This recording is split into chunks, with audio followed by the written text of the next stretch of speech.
The Closed Circle by Jonathan Coe. Read by Jeff Rawle. High on the Chalk, Trotter, Tuesday, 7th December, 1999.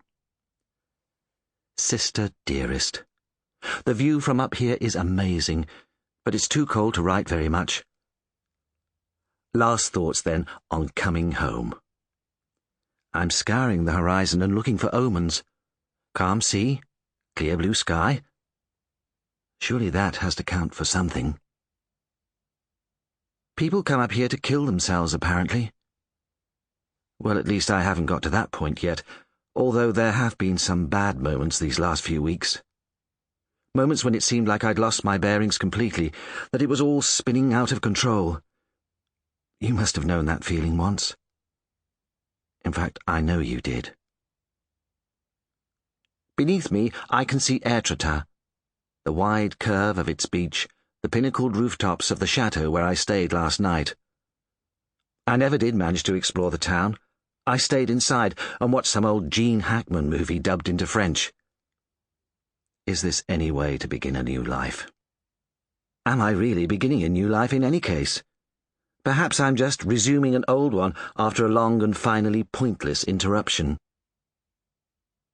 On board the ferry, Pride of Portsmouth, Tuesday the 7th of December.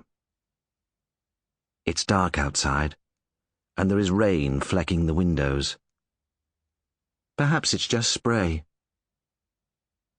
I'm writing this letter in the little A5 notebook I bought in Venice. It has a silky blue hardback cover with a marbled pattern and lovely thick, roughly cut pages. When I sat down on that bench high on the chalk cliffs above Trotter, I hadn't decided whether it was you I was going to write to or Stefano. But I chose you. I promised myself that I wouldn't contact him. It's difficult, because there hasn't been a day for 4 months when we haven't spoken or emailed or at least texted. Looking at my mobile on the table next to the coffee, I feel like an ex-smoker having a packet of fags dangled in front of her nose. It would be so easy to text him. But he'd hate me for it. And I'm scared of him starting to hate me, really scared. Silly, isn't it? What difference does it make if I'm not going to see him again? National Film Theatre Cafe, London, South Bank, Wednesday, 8th December. Yes, I'm back, sister darling, and the first question that occurs to me after a morning spent wandering the streets is this: who are all these people and what do they do? I don't think I've been here for about 6 years, but my first impression is that there are vast numbers of people who don't work anymore in the sense of making things or selling things. Instead, people meet and they talk. And when they're not meeting or talking in person, they're usually talking on their phones, and what they're usually talking about is an arrangement to meet. But what I want to know is, when they actually meet, what do they talk about? There's this great conversation going on all over the country, apparently, and I feel I'm the one person who doesn't know enough to join in. What is it about?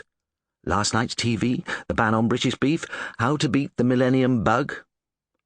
And another thing, that bloody great wheel that's appeared on the side of the Thames next to County Hall. What's that for exactly? Anyway, I've decided to go back to Birmingham tonight. There's a train in 50 minutes. I'm going to make a dash for it.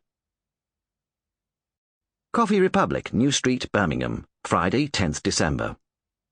Oh, Miriam, the house, that bloody house. Nothing about it has changed since you left it, except that it is colder and emptier and sadder and cleaner than ever. Dad pays someone to keep it spotless, and apart from her, I don't think he speaks to a soul now that Mum's gone. He's bought this little place in France and seems to spend a lot of time there.